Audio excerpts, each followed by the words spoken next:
नमस्कार, आप देख रहे हैं पब्लिक टाइम पूर्वांचल। आइए जानते हैं देवरिया की खास खबर विस्तार से। देवरिया से एक अच्छी खबर सामने आई है, जहां दिव्यांगजनों के लिए सरकार ने एक महत्वपूर्ण योजना शुरू की है।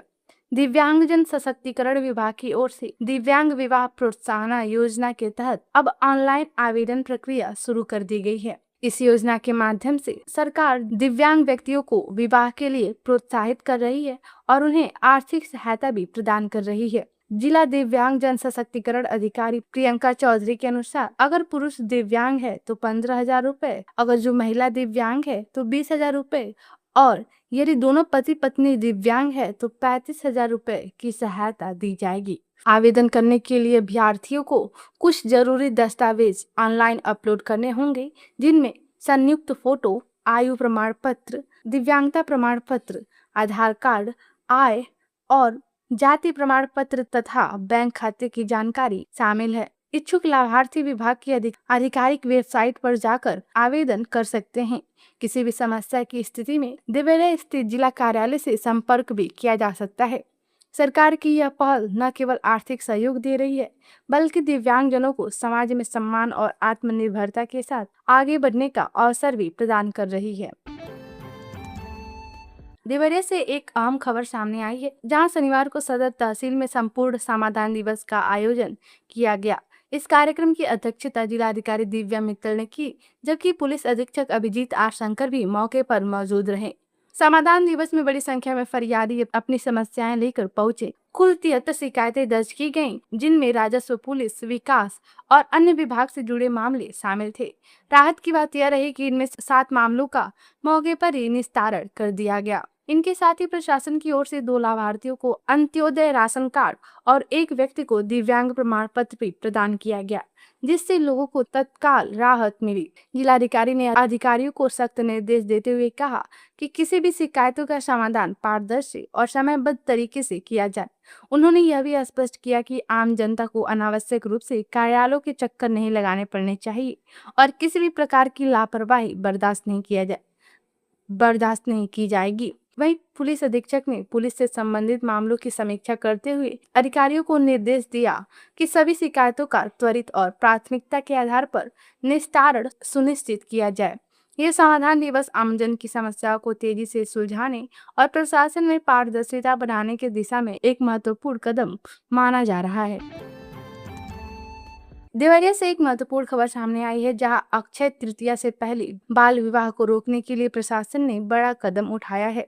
सदर तहसील में आयोजित समाधान दिवस के मौके पर विशेष जन जागरूकता अभियान चलाया गया। इस दौरान लोगों को बाल विवाह प्रतिषेध अधिनियम 2006 के बारे में विस्तार से जानकारी दी गई। मनोवैज्ञानिक मीनू जायसवाल ने बताया कि बाल विवाह कराना या करवाना कानूनन अपराध है, जिनमें 1 लाख रुपए तक का जुर्माना और 2 साल तक की सजा हो सकती है। साथ ही उन्होंने यह भी स्पष्ट किया कि लड़की की उम्र 18 वर्ष और लड़के की उम्र 21 वर्ष से कम होने पर विवाह पूरी तरह अवैध माना जाएगा। कार्यक्रम में जिलाधिकारी ने सभी लोगों को बाल विवाह के खिलाफ शपथ दिलाई और जनपद को बाल विवाह मुक्त बनाने की अपील की। जिला प्रोबेशन अधिकारी ने समाज के हर वर्ग से इस अभियान में सहयोग करने का आग्रह किया। प्रशासन ने यह भी बताया कि अगर कहीं बाल विवाह की सूचना मिले तो तुरंत चाइल्ड हेल्पलाइन 1098, महिला हेल्पलाइन 181 या पुलिस 112 पर जानकारी दी जा सकती है। इस कार्यक्रम में पुलिस प्रशासन, विभिन्न विभागों के अधिकारी और सामाजिक संगठनों के लोग मौजूद रहे। यह पहल समाज में बाल विवाह जैसी कुरीति को खत्म करने की दिशा में एक मजबूत कदम मानी जा रही है। 21 वर्ष से कम उम्र के और 18 वर्ष से कम उम्र की लड़कियों का विवाह नहीं करूंगी। मैं ऐसे किसी भी आयोजन में शामिल नहीं रहूंगी जहां बाल विवाह किया जा रहा हो। कम उम्र की शादी एक सामाजिक बुराई व कानूनी अपराध है।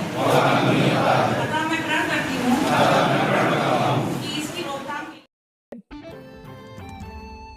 देवरिया से एक आम खबर सामने आ रही है, जहां महिलाओं की सुरक्षा और सशक्तिकरण को लेकर पुलिस ने बड़ा अभियान चलाया है। पुलिस अधीक्षक अभिजीत आर शंकर के निर्देशन में मिशन शक्ति फेज 5 और शक्ति दीदी अभियान के तहत पूरे जनपद में जागरूकता कार्यक्रम आयोजित किए गए। इस दौरान पुलिस की मिशन शक्ति और एंटी रोमियो टीमों ने गांव-गांव और स्कूलों में पहुंचकर महिलाओं और बालिकाओं को जागरूक किया। थाना मदनपुर क्षेत्र के करायल शुक्ल गांव में टीम ने महिलाओं को विभिन्न सरकारी योजनाओं और हेल्पलाइन नंबरों की जानकारी दी। वहीं थाना इकौना क्षेत्र के उदय एकेडमी स्कूल में छात्राओं को पंपलेट वितरित कर सुरक्षा से जुड़े जरूरी नंबरों के बारे में बताया गया। इसमें डायल 112, महिला helpline 181, women power line 1090, child helpline 1098, CM helpline 1076 और साइबर हेल्पलाइन 1930 जैसे महत्वपूर्ण नंबर शामिल है।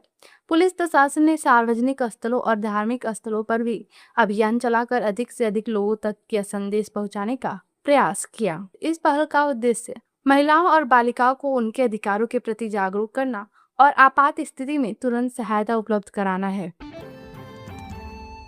देवरिया से एक बड़ी खबर सामने आई है, जहां गौरी बाजार थाना पुलिस ने बाइक चोरी के एक बड़े गैंग का खुलासा किया है। पुलिस ने इस मामले में 2 आरोपियों को गिरफ्तार किया है और उनके पास से चोरी की बाइक समेत कई अहम सामान बरामद किए गए हैं।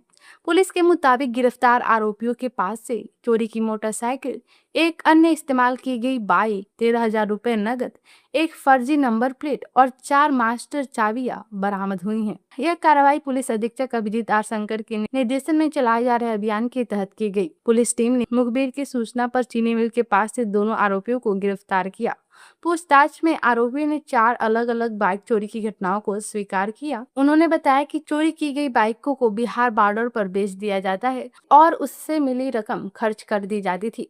फिलहाल पुलिस ने दोनों आरोपियों के खिलाफ मामला दर्ज कर आगे की कानूनी कार्रवाई शुरू कर दी है। पुलिस की इस कार्रवाई से क्षेत्र में बाइक चोरी की घटनाओं पर अंकुश लगाने की उम्मीद जताई जा रही है। देवरिया के बहराइच थाना क्षेत्र से एक दुखद खबर सामने आई है, जहां मकान निर्माण को लेकर हुए विवाद में एक बुजुर्ग की मौत हो गई। घटना ग्राम करौंदी का है, जहां जयराम और राजकुमार के बीच निर्माण को लेकर विवाद हुआ। बताया जा रहा है कि दोनों पक्ष आपस में पटीदार हैं। विवाद के दौरान राजकुमार और उनके परिजनों ने जयराम के पिता मवाजा पर लाठी से हमला कर दिया, जिससे वह गंभीर रूप से घायल हो गए। घायल मवाजा को इलाज के लिए मेडिकल कॉलेज देवरिया में भर्ती कराया गया, जहां उपचार के दौरान उनकी मौत हो गई। मामले में मृतक के पुत्र जयराम की तहरीर पर पुलिस ने मुकदमा दर्ज कर लिया है। पुलिस ने त्वरित कार्रवाई करते हुए 4 आरोपियों को हिरासत में लिया है और उनसे पूछताछ की जा रही है। पुलिस का कहना है कि साक्ष्यों के आधार पर आगे की कानूनी कार्रवाई की जाएगी। इस घटना के बाद गांव में तनाव का माहौल है। हालांकि पुलिस स्थिति पर लगातार नजर बनाए हुए है। थाना बहराइच क्षेत्र के ग्राम करौंदी में जयराम व राजकुमार, जो कि आपस में पट्टीदार हैं, इनके बीच मकान निर्माण को लेकर झगड़ा हुआ था। इस झगड़े में राजकुमार व उनके परिजनों के द्वारा जयराम के पिता मवाजा को लाठी से गंभीर चोट पहुंचाई गई, जिनकी इलाज के दौरान मेडिकल कॉलेज देवरिया में मृत्यु हो गई। मृतक के पुत्र जयराम द्वारा दी गई तहरीर पर सुसंगत धाराओं में अभियोग पंजीकृत कर लिया गया है तथा घटना में संलिप्त 4 अभियुक्तों को हिरासत में लेकर पूछताछ की जा रही है। साक्ष्य संकलन के आधार पर नियमानुसार विधिक कार्रवाई की जा रही है। देवरिया से एक बड़ी खबर सामने आई है, जहां ट्रेन में मानव तस्करी का मामला पकड़ा गया है। रेलवे सुरक्षा बल की सतर्कता से 3 नाबालिग बच्चों को तस्करों के चंगुल से बचा लिया गया है। यह घटना अवध असम एक्सप्रेस की है, जहां जनरल कोच में 3 नाबालिग बच्चे और 2 संदिग्ध वयस्क पुरुष पाए गए। पूछताछ में बच्चों ने बताया कि उन्हें शादी या मजदूरी के बहाने गुवाहाटी से दिल्ली होते हुए कश्मीर ले जाया जा रहा था। रेलवे सुरक्षा बल ने तुरंत कार्रवाई करते हुए सभी को एंटी ह्यूमन ट्रैफिकिंग थाना देवरिया को सौंप दिया है। वाहन जांच के बाद पुलिस ने दोनों आरोपियों को गिरफ्तार कर जेल भेज दिया है। बचाए गए नाबालिगों में एक लड़की को बाल सुधार गृह गोरखपुर और 2 लड़कियों को नारी संरक्षण गृह बाराबंकी में सुरक्षित रखा गया है। पुलिस अब पूरे मामले की गहराई से जांच कर रही है, ताकि मानव तस्करी के इस नेटवर्क का पूरी तरह पर्दाफाश किया जा सके। यह कार्रवाई पुलिस और सुरक्षा एजेंसियों की सतर्कता का बड़ा उदाहरण है, जिससे 3 मासूम बच्चों की जिंदगी सुरक्षित हो सकी है। 17 अप्रैल की रात को अवध आसाम एक्सप्रेस में रेलवे सुरक्षा बल को जनरल कोच में 3 नाबालिग बच्चे, जिनमें 2 लड़कियां व 1 लड़के थे, तथा साथ में 2 व्यक्ति वयस्क पुरुष संदिग्ध हालात में दिखाई दिए। आरपीएफ द्वारा पूछताछ में बच्चों द्वारा बताया गया कि सद्दाम हुसैन व जाहिर हुसैन, जो फोरा बाजार थाना माउंडू रंगून म्यांमार के रहने वाले हैं, के द्वारा हम लोगों को शादी कराने, मजदूरी कराने के लिए गुवाहाटी से दिल्ली के रास्ते कश्मीर लेकर जा रहे हैं। ये बच्चे मूलतः म्यांमार के रहने वाले हैं, परंतु वर्तमान में बांग्लादेश में रह रहे थे। आरपीएफ द्वारा उपरोक्त सभी को ह्यूमन ट्रैफिकिंग थाना जनपद देवरिया को सुपुर्द किया गया था। ह्यूमन ट्रैफिकिंग थाने द्वारा समुचित धाराओं में अभियोग पंजीकृत किया गया तथा विधिक कार्रवाई के क्रम में अभियुक्त सद्दाम हुसैन व जाहिर हुसैन को जिला कारागार देवरिया में दाखिल कराया गया तथा नाबालिग लड़के को राजकीय बाल सुधार गृह गोरखपुर व नाबालिग लड़कियों को बाल संप्रेक्षण नानीगृह जनपद बाराबंकी में दाखिल कराया गया है।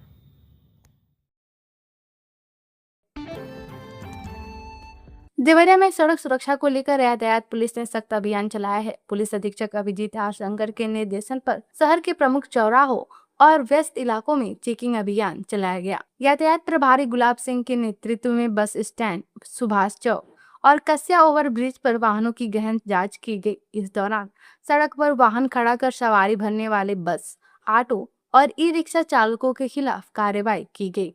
इसके अलावा बिना हेलमेट बाइक चलाने, 3 सवारी बैठाने और मॉडिफाइड साइलेंसर का उपयोग करने वालों पर भी सख्ती दिखाई गई। अभियान के दौरान कुल 152 वाहनों का ई चालान किया गया, जबकि 4 वाहनों को सीज किया गया। पुलिस का कहना है कि इस तरह की कार्रवाई से न केवल यातायात नियमों का पालन सुनिश्चित होता है, बल्कि सड़क दुर्घटनाओं में भी कमी आती है। यातायात पुलिस ने आम जनता से अपील की है कि वे नियमों का पालन करें और सुरक्षित यात्रा सुनिश्चित करें, क्योंकि नियमों की अनदेखी करने पर सख्त कार्रवाई की जाएगी।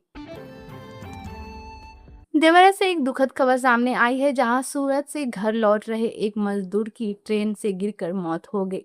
घटना भाटपारा रानी रेलवे स्टेशन के पास की है, जहां बब्बन नाम के 45 वर्षीय व्यक्ति ट्रेन से गिर गए और मौके पर ही उनकी मौत हो गई। मृतक बब्बन सूरत में मजदूरी करते थे और अपने गांव पकौली टोला नऊ थाना सुरौली लौट रहे थे। बताया जा रहा है कि उनके परिवार में इसी महीने शादी थी, जिसमें शामिल होने के लिए वह घर आ रहे थे।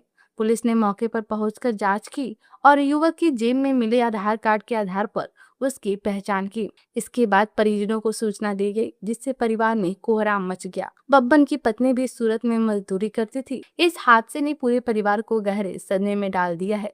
पुलिस ने शव को कब्जे में लेकर पोस्टमार्टम के लिए भेज दिया है और आगे की कार्रवाई की जा रही है। यह घटना यात्रा के दौरान सतर्क रहने की एक बड़ी चेतावनी भी है।